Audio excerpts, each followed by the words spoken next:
92.9. How hard were you throwing? When I came here to the first camp, hit 83 miles an hour. And then came back home for the rest of the summer, did my workouts, did all that, and went to school in the fall. This fall, I hit 91, and then the next week after that, I hit 93. So I've had a pretty good jump. So where is your velocity now? Like, what do you, I'm consistent 88, 89, touch 92, 92 ones, and I feel 90, 91 a lot. That's awesome. So you've gone from low 80s to low 90s. Yeah. And you're 17. So how much velocity did you increase that into that spring season? I went from 83, 84, touching 86 to 88 to 90, touching 92. So I would say overall 6 miles an hour. Harder were you throwing at that point? I'd say I probably gained at least 5 or 6 miles an hour already just in the 2 months I've been here. Well, why don't you tell everybody your numbers? So you came into the program throwing how hard? I was topping out at 85, but I was living around 83, 82, 83, right around there. Cool. And then what this fall, you've obviously had a great fall and just the beginning. Tell us where you're sitting this fall. All right. This fall, my last outing, I was living around 90 to 91, and I topped out at 93. When you came to me, when you started with me, when we started with the program, how hard were you throwing at that time? I was probably mid to upper 70s. Okay, good.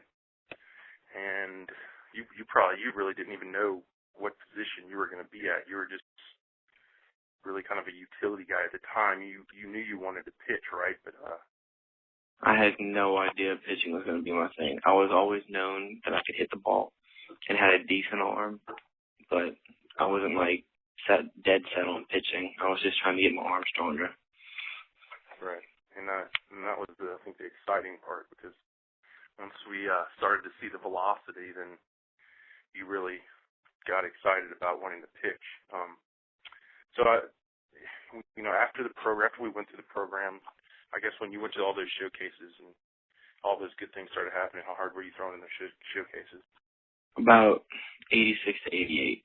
Let's just talk about, like, when you first started with me, when we first met at Gorilla, Right. and we started with the program, how hard were you throwing at that time?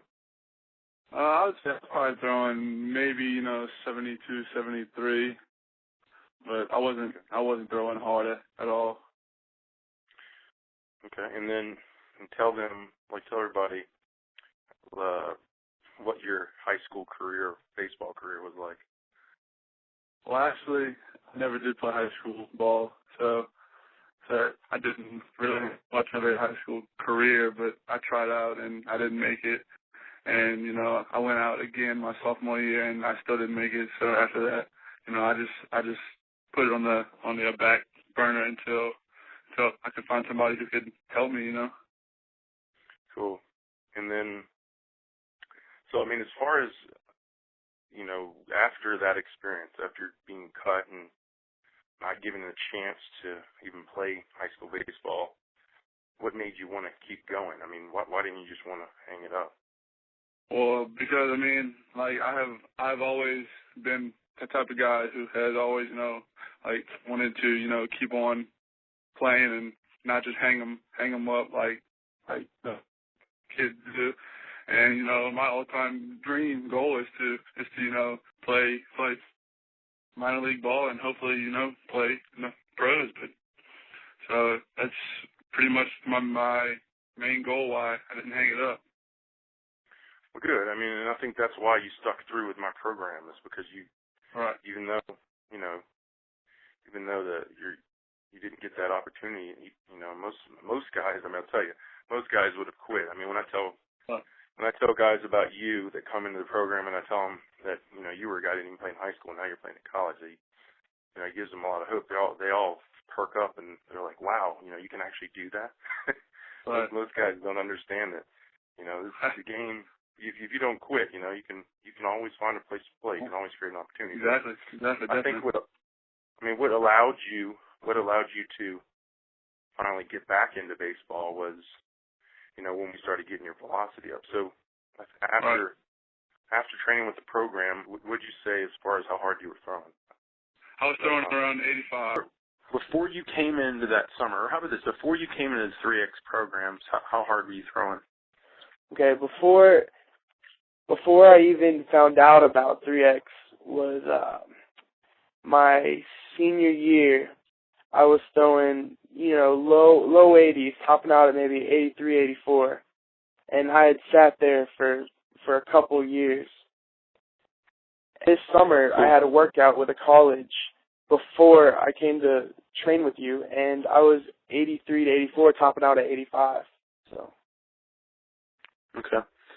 And then after that summer, you just recently been in your fall season, and you played, it was like an inter-squad game? Yeah, it was an inter-squad. So tell us about this game. Okay, it was my first outing of the fall. I've thrown a few bullpens, thrown about 4 bullpens, and I came in through 2 innings. And first inning, I came in. First off, I'd been throwing bullpens, but being in the game and being on the mound, it just felt everything was clicking. Everything I learned this summer was clicking, and I felt so explosive, and it was so free and easy. And the first inning went 3 up, 3 down, and then I went back out there the second inning, and I struck out the side. And after the game, the pitchers had to do the charts, and they had the gun on us the whole time. And I was doing my chart, tallying up my pitches, and I come to find out I was 86 to 87, and I actually hit 90, and it was one of the best moments of my life, honestly. So I bought it, and then I started the workouts, and then I kind of shied away from them for a while because my season was going on and everything, and I just couldn't get into it as much. And then in August, when I knew I was going to school, and I was still at 83, 84 miles an hour, I just really looked at it again, and I went into it open mind and did exactly what the program said. And I did the med ball throws, and I did the power cleans and everything, still trying to get my form down. And then on Sunday of this week or whatever, I got to 90 miles an hour, and I just wish I would have started the program as religiously as I did 2 years ago.